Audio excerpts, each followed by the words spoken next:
Okay, let's dive right in. We have a fascinating market forecast report in front of us today, really zeroing in on the world of seeds and controlled plant protection CPP. Right, seeds and CPP.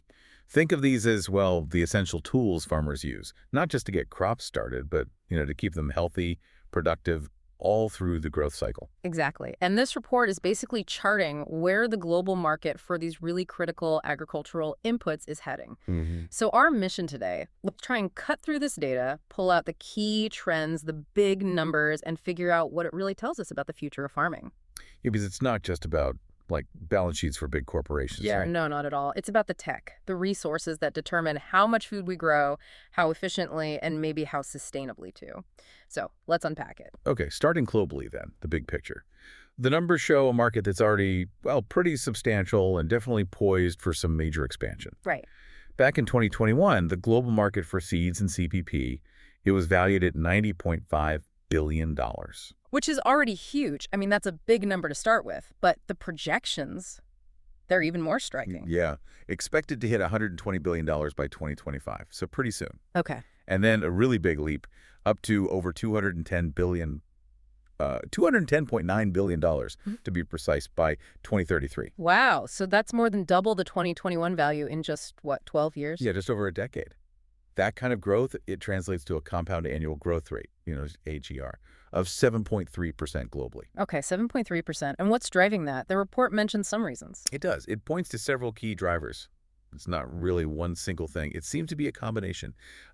Increasing demand for more sustainable, more efficient ways to farm, Makes sense. big investments happening in developing high-yield seeds. So seeds that inherently produce more crop, or maybe they're just tougher, more resilient. Exactly. Both, really, Yeah. coupled with more sophisticated, integrated pest management strategies. Right. So moving beyond just like blanket spraying to more targeted, maybe more environmentally conscious ways to protect the crops. Precisely. And crucially, the rapid adoption of precision agriculture technologies. Ah, okay. Like using GPS sensors, data analytics to farm much more precisely. Right. These aren't just buzzwords anymore. The report suggests these trends are directly fueling the demand and the investment in better seeds and smarter plant protection. Got it. Okay. So that's the massive global trend. Now let's break it down regionally. Where does North America fit into this picture? North America is what you'd call a foundational market. In 2021, it represented $28.3 billion of that global total. Okay. And it's projected for solid, consistent growth, reaching $36.5 billion by 2025, and then climbing up to $61.8 billion by 2033. So still very significant growth there. Definitely. The regional CAGR here is a steady 6.8%. And within North America, I assume the United States is the biggest player. Predictably, yes. It dominated, accounting for $22.9 billion back in 2021. Yeah. And it's projected to nearly double that, hitting $49.5 billion by 2033. But what's kind of interesting is comparing the growth rates within the region. While the U.S. grows at a very respectable 6.7% CAGR, Canada actually shows a slightly faster trajectory. Their CAGR is 7.4%. Oh, interesting. Yeah, moving from $2.7 billion up to $6.2 billion by 2033. Mexico is also significant, starting at the same $2.7 billion mark as Canada, projected to reach $6.1 billion with a 6.9% CAGR. Okay, so North America, Yeah. large, established, growing reliably. But Canada may be punching slightly above its weight in percentage terms. Seems like it, yeah. Now, moving across the pond to Europe, it's another major market, valued at $23.6 billion in 2021 Right. and expected to reach $53 billion by 2033. The European regional CAGR is 7.1%, so quite close to that global average we saw earlier. And I noticed reading through, there's quite a bit of variation within Europe, isn't there? The report points out pretty different paces of growth across countries. Absolutely. There's a real mix. Germany, for instance, leads in sheer volume of growth among the countries they detailed, projected from $3.9 billion up to $9.3 billion.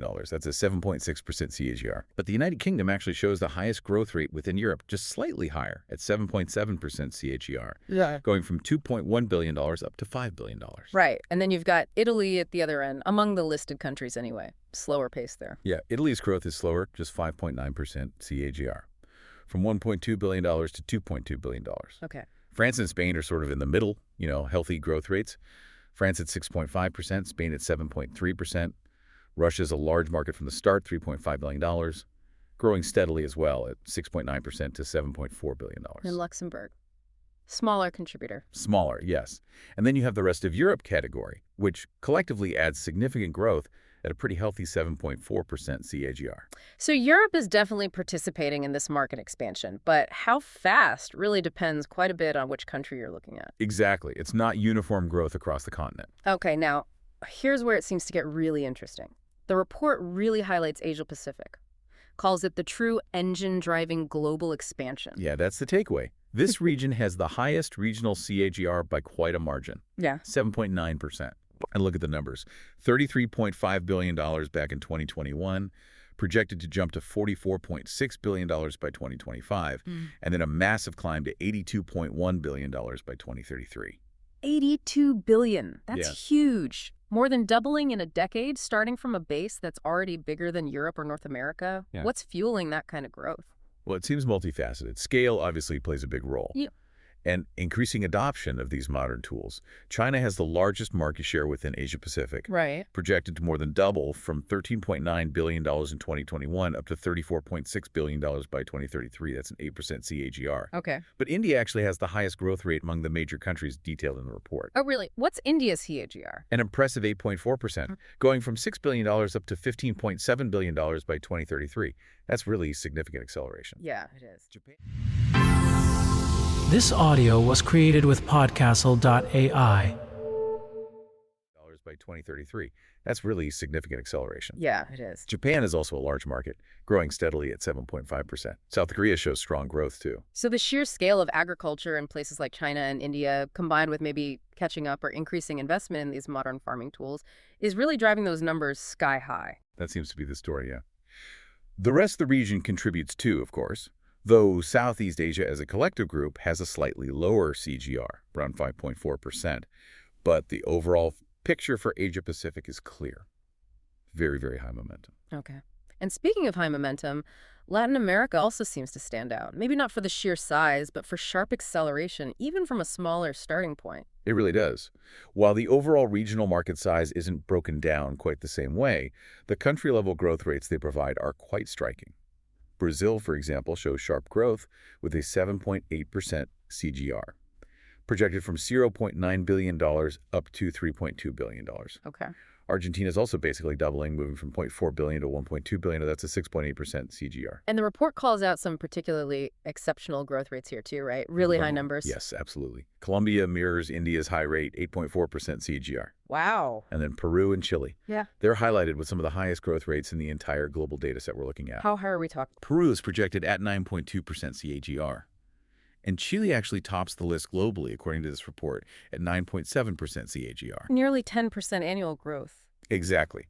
Now, they're starting from smaller absolute numbers, about $0.1 billion each back in 2021, but their projected increases to $0.4 billion for Peru and $0.3 billion for Chile by 2033. It shows incredibly rapid adoption or investment happening there. So if Asia-Pacific is the big engine of overall global growth, Latin America seems to be where we see the most intense acceleration happening, at least in specific markets. Precisely. It really suggests a rapid modernization, maybe a significant shift in agricultural practices in certain Latin American economies. Okay. So finally, let's look at the Middle East and Africa. How does this region compare to those high growth areas? This region, it definitely shows a more moderate pace compared to the others. The report specifically notes Egypt as having the lowest CAGR in the entire data set we're discussing, just 4%. Only 4%. Yeah, growing from $0.3 billion to $0.5 billion by 2033. And Turkey is similar. Very similar.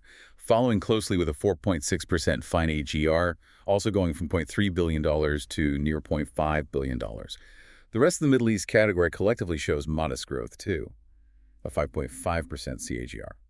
So still growth, but significantly slower than the global average and definitely slower than places like Asia-Pacific or parts of Latin America. Definitely a different pace there. Okay, so let's try and synthesize this. We've got this picture of massive global growth projected, right? Driven by this need for efficiency, sustainability, and big investments in high-tech seeds and smarter plant protection. Regionally, Asia-Pacific is leading in sheer scale and momentum. Latin America has these pockets of really sharp acceleration. North America and Europe are these large established markets showing consistent, solid growth. And then the Middle East and Africa are growing, but well, more slowly. Exactly. And that synthesis really brings together those overarching drivers we talked about earlier. Yeah. Bio-based solutions, maybe government support or subsidies, precision agriculture. It shows how they are collectively pushing this market towards modernization. Right. It's all about using improved seed genetics and smarter ways to protect crops to meet global food demands more effectively, more sustainably. So summarizing the big picture from this deep dive then, we see a really clear trajectory, significant global growth for this seasoned CPP market, expected to more than double by 2033. Yeah.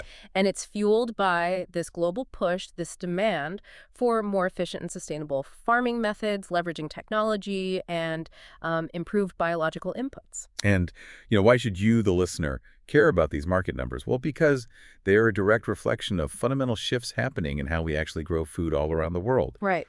The technologies represented by these billions and billions of dollars, they influence everything, from what types of crops farmers can grow, how they manage pests, even the environmental footprint of agriculture globally. It impacts food availability, cost, maybe even quality. It's really fascinating to see the numbers laid out like this. It highlights the sheer scale of investment, but also those vastly different growth rates across regions. It's not happening evenly everywhere. Not at all. So, given that the report really emphasizes these major investments in areas like bio-based solutions and precision agriculture as key drivers, Yeah. and we see this uneven growth geographically, here's something maybe to think about. Yep. What specific innovations within seeds and controlled plant protection do you think will ultimately have the biggest impact on farming over the next decade? And importantly, how might the disparities in access to these technologies affect different parts of the world? Okay, welcome everyone to this deep dive. Hello. We're exploring the global seeds and controlled plant protection market today, CPP, as it's often called. That's right. And we're drawing on some pretty detailed market dynamics research for this. It gives a great picture. Yeah, it really does. Our mission really is to unpack the huge changes happening in this vital part of agriculture.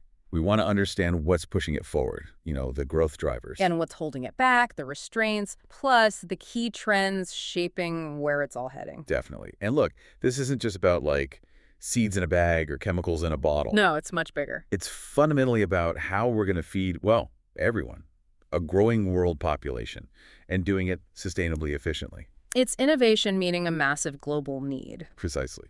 So let's dive into those drivers. What's the main thing pushing this market transformation according to the research? Well, the research is super clear on this. The number one driver isn't just needing more food, it's about needing better crops. Fundamentally better. Ah, right, because demand is soaring, population's growing. Exactly. So there's immense pressure on every single acre to be more productive than ever. And these crops, they need to be tough, yeah. Handle climate change, pests. And still give higher yields. That's the key. But especially, in tougher farming areas. Which is where things like genetically modified or GM and hybrid seeds come in. That's what the research points to. Accelerated adoption of these, especially where conditions are harsh, difficult climates, maybe water scarcity, that sort of thing. So they're bred or engineered specifically to handle stress. Pretty much. They give farmers a better chance to optimize yields, even when things are difficult. Makes total sense. What's the next big driver? The second one that research really highlights is this massive shift towards sustainability in farming. We hear a lot about that. Yeah, there's just much greater awareness now. Acceptance, too. Farmers get it. Governments are pushing it. And this is where the controlled plant protection, the CPP products fit in. Things like smarter fertilizers or pesticides. Exactly. Think slow-release fertilizers or Yeah. pesticides that are really targeted. Okay. What's interesting isn't just what they are, but how they work. They deliver the nutrients or the protection much more gradually, more efficiently. Right, so less gets wasted, less runoff into rivers and stuff. Precisely. Which ties directly into those big global goals. Ecological balance, less pollution, better soil health. So sustainability isn't just a buzzword here, it's becoming essential. It really is. Yeah. It's pushing these advanced CPP products into the mainstream. The research definitely shows that. Okay, better crops, sustainability. Yeah. What about governments? Are they helping or hindering? Oh, they're a big accelerator in many places. Mm-hmm. The research flags Asia Pacific, Europe, Latin America specifically. How are they helping? What kind of policies? It varies, but you see things like subsidies, which help with the cost of these newer inputs. Right, because they can be expensive. Yeah. And training programs, too, helping farmers learn how to use this stuff properly. Plus, support for agri-tech platforms. Agri-tech, using tech in farming. Exactly. It's all aimed at boosting food security, cutting down on chemical misuse, and just generally improving productivity with modern tools and knowledge. And is this support especially important for smaller farms? Crucial. In economies dominated by smallholders, access to this tech and know-how has always been a challenge. So government help can bridge that gap. It really can. It makes a huge difference. This audio was created with podcastle.ai. Help can bridge that gap. It really can. It makes a huge difference in getting these innovations adopted more widely. Okay, so we've got these powerful forces pushing things forward, but it can't all be smooth sailing. What did the research say about the roadblocks, the restraints? Yeah, there are definitely some significant ones. The biggest barrier, according to the research, is simply the high cost. So these advanced seeds, the controlled release CPP products, they just cost more. Typically, yes. Yeah. Much more than the conventional options sometimes. Which straight away creates an access problem, right? Yeah. Especially for, small farmers, marginal farmers. A major bottleneck.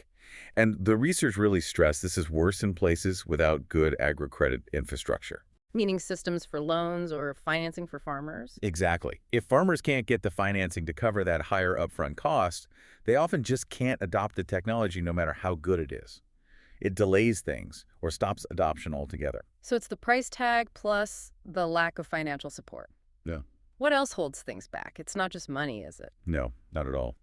Another big issue flagged is a lack of technical know-how, especially in developing regions. So farmers might buy the product, but not know how to use it right. Yeah, that's often the case. They might not fully understand the application techniques or the specific benefits, or even just the right timing or amount to use. Which means they don't get the full potential out of it. Exactly. And that undermines the perceived value.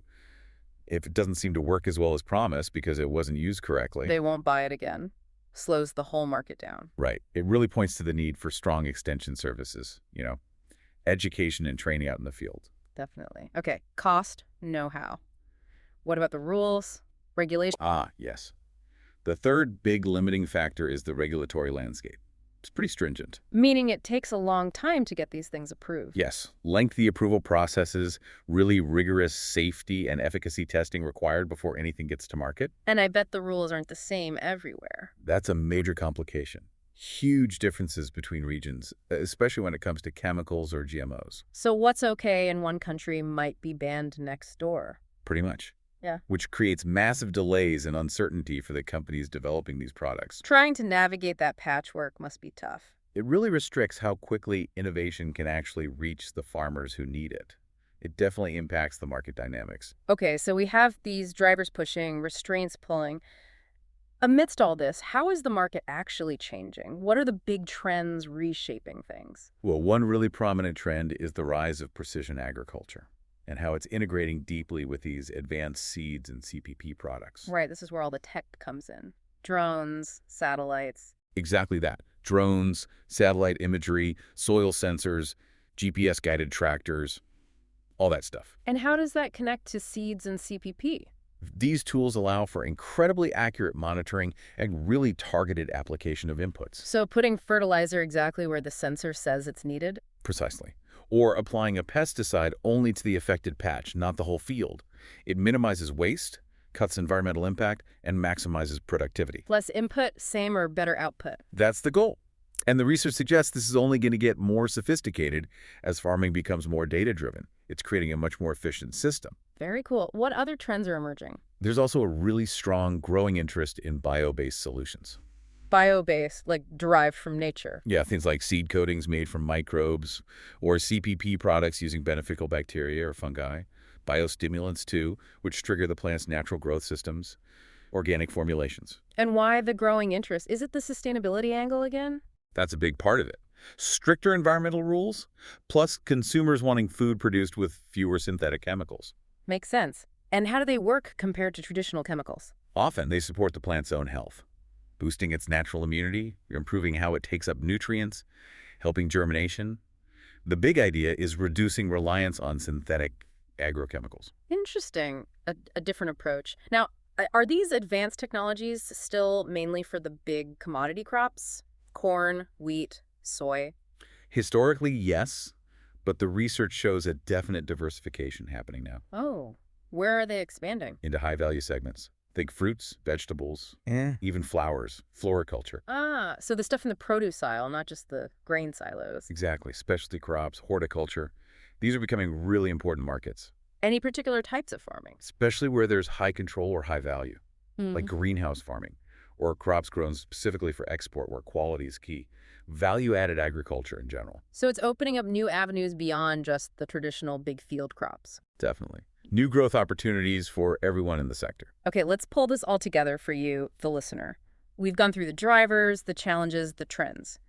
Why does all this market stuff matter to someone not directly in farming? Well, because these shifts, they directly impact really fundamental things like how much food is available, what kinds of food you can buy, and potentially what it costs you. Yeah, and it's also about the planet's health, isn't it? The future of how we farm. Absolutely. It's all the tech, the science, the economics, the sustainability efforts happening kind of behind the scenes that ultimately allows food to get from a farm field onto your plate. So this whole seeds and CPP market is really undergoing a major transformation. It's trying to balance this urgent need for higher yields. With the equally critical need for more sustainable farming, a tough balancing act. And while doing that, navigating these really tricky challenges like the high cost of innovation itself, the knowledge gaps out there, And that complex, sometimes contradictory regulatory system we talked about. all while embracing these, frankly, revolutionary changes. Precision agriculture, biosolutions, moving into new crops. So here's something to think about. These innovations hold incredible promise, right? Feeding the world more sustainably. But how might they also change things in ways we haven't fully considered? Yeah, like could they alter not just what we eat or where it's grown, but maybe even fundamentally change who does the farming in the decades ahead? Something to mull over. Thanks for joining us on this deep dive. Thank you. This audio was created with podcastle.ai.